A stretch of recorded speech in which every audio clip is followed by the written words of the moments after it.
Welcome back एक बार फिर। और बात हो रही है इस वक्त उन बीमारियों के हवाले से जो बारिश के इस मौसम के अंदर हम देखते हैं कि जन्म लेती हैं, और कुछ जिद्दत आई है उन बीमारियों के अंदर। कुछ वायरसेस ऐसे हैं, कुछ इन्फेक्शन ऐसे हैं जो और ज़्यादा स्ट्रॉन्ग हो चुके हैं। मैं हमेशा कहता हूँ, ऐसा लगता है कि वायरस अब स्टेरॉइड के ऊपर जो है वो आ चुका है और ज़्यादा मजबूत हो चुका है। गेस्ट भी मौजूद हैं। डॉक्टर शबाना, मैं आपसे जानना चाहूँगा कि बारिशों में हमेशा हम देखते थे कि बरसात के मौसम के बाद कुछ ना कुछ बीमारियां हुआ करती थीं।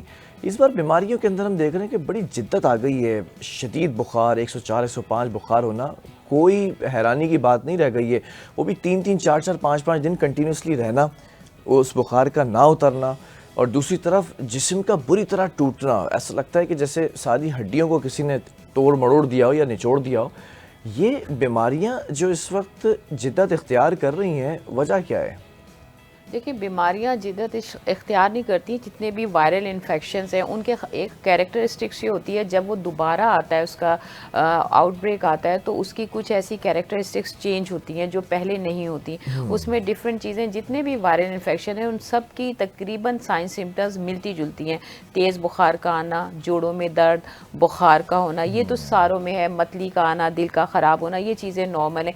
लेकिन जैसे अब आजकल जो वायरल इन्फेक्शन है, कुछ वायरल इन्फेक्शन ऐसे हैं जो मौसम से रिलेटेड होते हैं। जैसे बरसात में मच्छर हैं तो मॉस्किटो की वजह से होते हैं। कुछ ऐसे हैं, अब जैसे आजकल मंकी पॉक्स आया हुआ है, कुछ ऐसे हैं। और जो ट्रैवलिंग की वजह से, जैसे अब जो ट्रैवलर्स वहाँ से आए उनकी वजह से मंकी पॉक्स फैला, जिसका पहला वेरिएंट जो है वो 2022 में आया था। तो ये एक्चुअली ये शुरू हुआ था अफ्रीका से और उस तरफ के ममालिक से।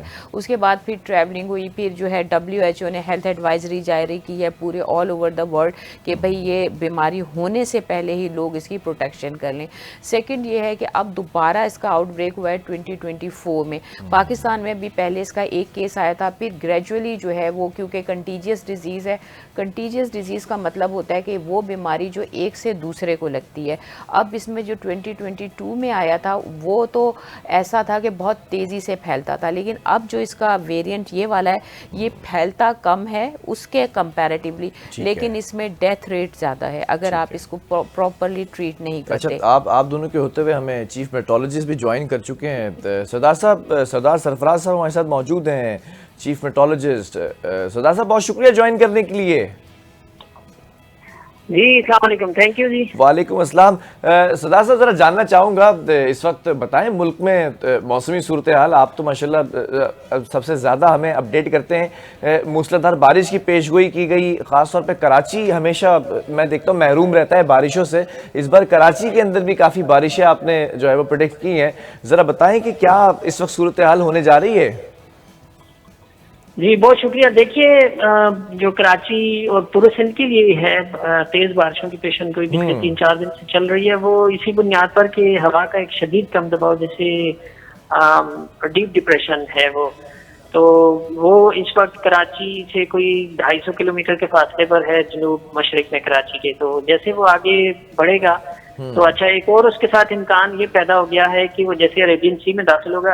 अभी तो इंडियन लैंड पर है ना, रन ऑफ कच्छ वगैरह पर, तो वो जैसे उसकी मूवमेंट है वेस्ट और साउथ वेस्ट वर्ड, यानी मगरब जनूब मगरब की जानिब। तो इसका मतलब ये है कि शुमाली बहरा अरब में जब वो आएगा तो इमर्ज होगा, रीमर्ज होगा, यहाँ इंटेंसिफाई हो सकता है, साइक्लोन बन सकता है। एक इम्कान ये हो गया है, जिसके लिए अभी हमने एक अलर्ट इशू किया है। तो इसी सिस्टम की मौजूदगी की वजह से जो पिछले 3 दिन से प्रेडिक्शन चल रही है कि कुछ एरियाज में बहुत हैवी रेन्स होंगी और कुछ एरिया में मॉडरेट होंगी, कुछ एरिया में बहुत तूफानी होंगी। तो उसकी वजह ये है। कराची देखिए, अभी तक तो बहुत उस तरह की हैवी फॉल्स नहीं हुए इस स्पेल में। 1 2 जगहों पर हुए। जो ईस्ट का इलाका है, गुलशन अदीद और कायदाबाद वगैरह, वहाँ पर 100 मिलीमीटर एक जगह पर और दूसरी जगह पर 100 से ऊपर चली गई। और इसी तरह से उधर बदीन, ठट्ठा, सुजावल वगैरह और थरपारकर, उमरकोट डिस्ट्रिक्ट्स में बहुत तेज बारिश हो चुकी है। ठीक है। बेशतर जगहों पर 100 150 मिलीमीटर से ऊपर जा चुकी है फिगर। ठीक है सरदार साहब, एक प्रेडिक्शन ये भी की गई थी कि 150 से 200 मिलीमीटर बारिश एक्सपेक्टेड है कराची के अंदर भी, और सिंध के अंदर सैलाबी सूरत हाल भी इख्तियार हो सकती है। क्या इसमें सदाकत है इन बातों में? जी हाँ, प्रिडिक्शन की हद तक तो थी बिल्कुल, इसलिए कि जो डीप डिप्रेशन खासा स्ट्रॉन्ग सिस्टम होता है, तो वो जब असल में सी के ऊपर पहुंचेगा तो जाहिर है वो लग रहा है कि एक आध दिन 2 दिन स्टेशनरी, यानी प्रैक्टिकली स्टेशनरी, बहुत स्लो मूविंग सिस्टम है। तो प्रैक्टिकली स्टेशनरी अगर हो जाता है तो फिर इस बात के ज्यादा इम्कान बढ़ जाते हैं कि इस तरह की बारिशें हों, सैलाबी कैफियत पैदा हो जाए बारिशों की वजह से। खासकर जो सदरन सिंध के डिस्ट्रिक्ट हैं जिनके मैंने आपके सामने नाम लिए, कराची जी जी। हो गया और आगे ठट्टा, सुजावल, बदीन वगैरह, इन एरियाज में खासकर ज्यादा इम्कान है। तो अच्छा सरदार साहब, नॉर्मली हम बारिश बड़े जो है वो इत्मीनान से देखते थे कि हो रही होती थी। आज 2 दिन पहले हमने ये देखा कि एक तो बड़ी गरज चमक के साथ और बड़ी तेज़ हवाओं के साथ, आंधी जो तूफ़ानी कैफियत होती है हवाओं की, उसके साथ बारिश हुई है। इसमें ज़रा बताइएगा कि आगे भी इसी तरह की बारिशें एक्सपेक्टेड हैं क्या? देखिए, उसकी वजह यही है ना कि सिस्टम काफी जब स्ट्रांग होता है, लो प्रेशर एरिया, पहली स्टेज होती है लो प्रेशर एरिया, हवा का कम दबाव। अब जब वो स्ट्रेंथन हो जाता है तो वो हो जाता है डिप्रेशन, और दूसरी स्टेज उसकी, और तीसरी स्टेज उसकी डीप डिप्रेशन होती है। तो अब ये तीसरी स्टेज में है, और ये साइक्लोन से केस से जस्ट एक स्टेज नीचे होती है। तो यानी इसकी category wise, definition wise, depression की डेफिनेशन ही एक तरह से, एक डेफिनेशन का कंपोनेंट ये है कि 28 से लेके 33 नॉटिकल माइल, यानी कि 50-60 किलोमीटर फी घंटा की रफ्तार से हवाएं उसके सेंटर के आसपास चलती हैं। इतना प्रेशर गिर जाता है। तो वो जो परसों तरसों हवा चली थी, आंधी, वो जाहिर है उसी के तरह से इम्पैक्ट था, इनिशियल इम्पैक्ट। ठीक है, आपकी मौजूदगी का फ़ायदा उठाते हुए एक सवाल ये भी कर लें। आज आपको लोग बड़ा चाहते हैं, आज चाहते हैं कि वो आपसे अपडेट लें, क्योंकि आप हर चीज़ पे अपडेट कर रहे होते हैं। आज कुछ एक्सपेक्टेशंस हैं तेज़ मूसलाधार बारिश की, गरज चमक के साथ, या सिस्टम में कुछ हल्का जो है वो सिस्टम होता दिखाई देगा? देखिए, सिस्टम की स्ट्रेंथ अभी तक बरकरार है, यानी ये पिछले 2 दिन की मुसलसल जो है ना डीप डिप्रेशन है। तो जाहिर है कि इंटेंसिटी उसने लूज नहीं किया, और जब आगे उससे अभी मजीद इंटेंस हो जाएगा, यानी साइक्लोन बनने का भी खतरा पैदा हो गया है समंदर में जब आएगा। तो इसलिए ये खदशा बदस्तूर मौजूद है कि तेज मूसलाधार बारिशें अभी होनी बाकी हैं कराची समेत लोअर सिंध के जितने डिस्ट्रिक्ट हैं उनमें। चलें, ठीक है, बहुत शुक्रिया सरदार सरफराज साहब हमारे साथ मौजूद थे, chief meteorologist. Back to the guest over here. Doctor साहब, ज़रा जानना ये चाहूँगा कि हम बात कर रहे थे नित नई बीमारियों के हवाले से। बीमारियाँ इस वक्त जिद्दत इख्तियार करें, जैसे डॉक्टर साहब ने बताया, लेकिन हमारा इम्यून सिस्टम भी मैं ये देख रहा हूँ कि वीक होता चला जा रहा है। तो हम इस चीज़ को कैसे ओवरकम कर सकते हैं? शुरू में स्टार्ट में मैंने जिक्र किया था कि हमारे जो यंगस्टर हैं, इवन के हमारे जो बच्चे हैं, उनको ज़रूरत होती है विटामिन डी की। ये हमारे इम्यून सिस्टम को स्ट्रॉन्ग करता है। ठीक है। हम विटामिन डी लेते ही नहीं, धूप में निकलते नहीं हैं। अगर हम खाना भी खाते हैं तो प्रॉपर हमारी डाइट नहीं होती। बच्चों को अगर हम स्कूल भेजते हैं तो आप देखें कि बच्चों को प्रॉपर नाश्ता करा के नहीं भेजते। बच्चे इतनी जल्दी में होते हैं, आप बच्चों को दीजिए कि एग ज़रूर उनके नाश्ते में शामिल होना चाहिए, अंडा ज़रूर शामिल होना चाहिए, दूध ज़रूर दीजिए, ताकि वो, क्योंकि उन्होंने वहाँ भाग दौड़ करनी है, खेल कूद करना है, वहाँ ज़ाहिर है ग्राउंड्स होते हैं, बच्चा कुछ तो खेलता है, क्योंकि हमारे यहाँ तो ग्राउंड्स ना होने के बराबर है, नापैद है। और आजकल तो खेलने का मौका ही नहीं मिलता बच्चों को, जैसे अभी बारिशों का दिन है।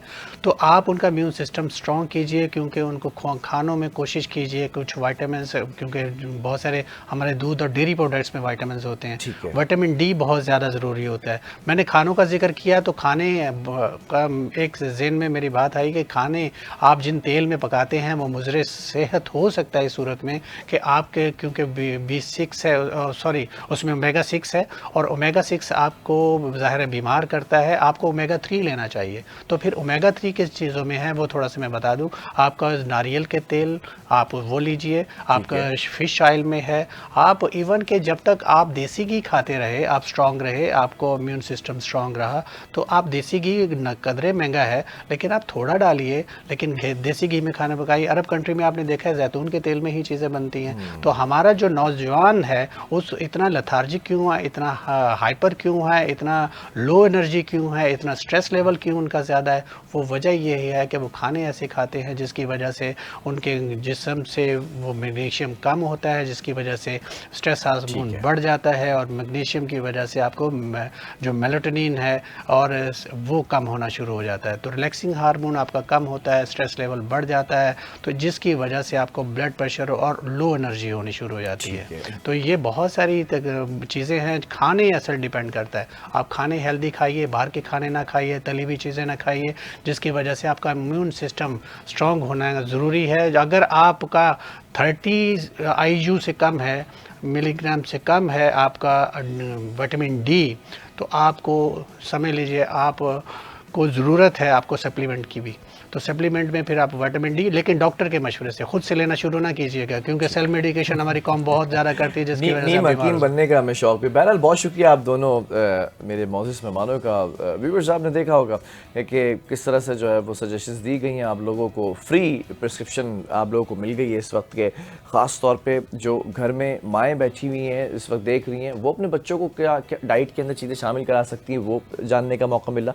और जो यंगस्टर्स इस प्रोग्राम को देख रहे हैं और आगे भी देखेंगे सोशल मीडिया के ऊपर जब ये अपलोड होगा, तो उनको भी किस तरह से लाइफस्टाइल को चेंज करने का मौका मिलेगा। तो क्रक्स ऑफ द स्टोरी है कि जो बाहर के खाने हैं उनको ज़रा सा आपने रोकना पड़ेगा, या उनको अगर आप देखना है कि जो घर के अंदर आप ऑयल यूज़ कर रहे हैं तो उसको किस तरह से चेंज किया जा सकता है। ये लाइफस्टाइल को बेहतर करने के लिए सबसे ज़्यादा आसानी हो सकती है। और दूसरी बात ये कि जो महकमे मौसमियात हैं उन्होंने ये बता दिया है कि आज और कल और परसों बारिशें तेज़ हो सकती हैं, गरज चमक के साथ हो सकती हैं, आंधी तूफ़ान भी जो है वो एक्सपेक्टेशंस बताई गई हैं। और सबसे लास्ट बात ये कि अगर साइक्लोन बन जाता है समंदर के अंदर तो ये सिस्टम ज़ोर पकड़ेगा, अदरवाइज़ ये सिस्टम हमेशा से, जैसे हम देखते हैं कि ये टूट जाता है कराची तक आते आते। तो अब देखते हैं होता क्या है। इसी के साथ प्रोग्राम का वक्त भी ख़त्म हुआ। अपने मेज़बान बिलाल खान को दीजिए इजाज़त, कल फिर हाजिर होंगे एक नए टॉपिक के साथ। अल्लाह हाफ़िज़।